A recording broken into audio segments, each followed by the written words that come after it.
स्वागत छ हाम्रो युट्युब च्यानलमा। धन्यवाद। यस कार्यक्रम हेरेर बस्नुहुने सम्पूर्ण दर्शकहरूलाई मेरो तर्फबाट सम्पूर्णलाई हृदयबाट दर्शन अनि नमस्ते उपस्थितिले भन्न चाहन्छु। हजुर, अनि आज नयाँ वर्षको दिन, आज नयाँ यात्रा आज नयाँ वर्षको दिनमा चाहिँ हामी सबै फ्यामिलीहरू चाहिँ नमबुद्ध घुम्न गइरहेको हो होइन। त्यहाँ चाहिँ बुद्धिस्ट धर्म संस्कृति त्यसको विषयमा चाहिँ एकदम राम्रो रहेछ। हजुरहरू पनि आइदिनु होला। यो नमबुद्ध घुम्नका लागि रमाइलो छ यो ठाउँ होइन।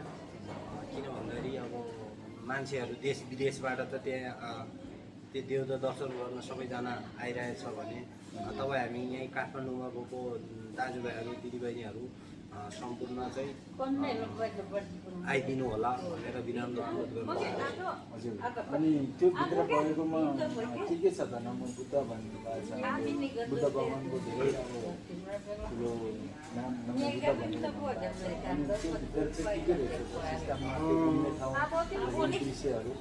त्यहाँ चाहिँ हाम्रो बुद्धिस्टहरूको लागि चाहिँ बुद्धको मूर्तिहरू र त्यहाँ चाहिँ अब सबै किसिमका देउताहरू छन् र त्यहाँ आएर चाहिँ अब बत्ती बाल्न पाइन्छन् र आज पूजा गर्न पाइन्छ।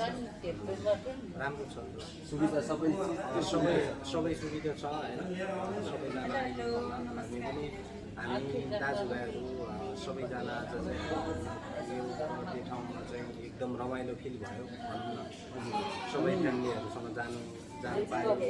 अनि मेरो मम्मीहरू अब बुहारीहरू मेरो सासु आमाहरू सम्पूर्ण उपस्थित भए र त्यो ठाउँमा घुम्यो। हामी त्यही भएर फर्किँदैछु।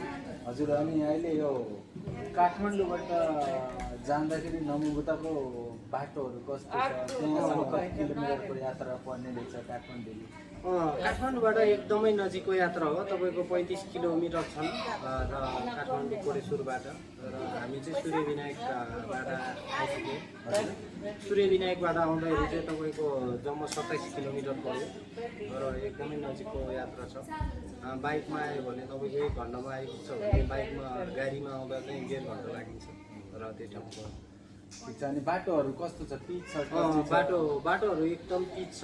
एकदम अब यो हाम्रो केपी शर्मा ओलीको पालोमै बनाएको बाटो होला होइन। यहाँको नेता को छ भने मेरो त त्यति साह्रो जानकारी भएन। र जे भए पनि जसको पालोमा भए पनि बाटो एकदम राम्रो बनाउनु भएको छ। ठिक छ। त्यसो भए सबै चिजको सुविधा छ?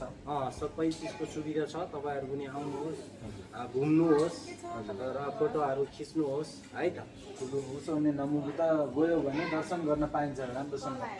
हजुर, सबै दर्शन गर्न पाइन्छ। वारिपारि डाँडाकाँडाहरू हेर्न पाइन्छ। एउटा गाउँघरको सम्झनाहरू जन्माउँछ र ठिक छ। अन्तिम भए अब अन्तिममा छु। अब चाहिँ बिदा हुन चाहन्छु। हस्, धन्यवाद। हजुरले हाम्रो भिडियो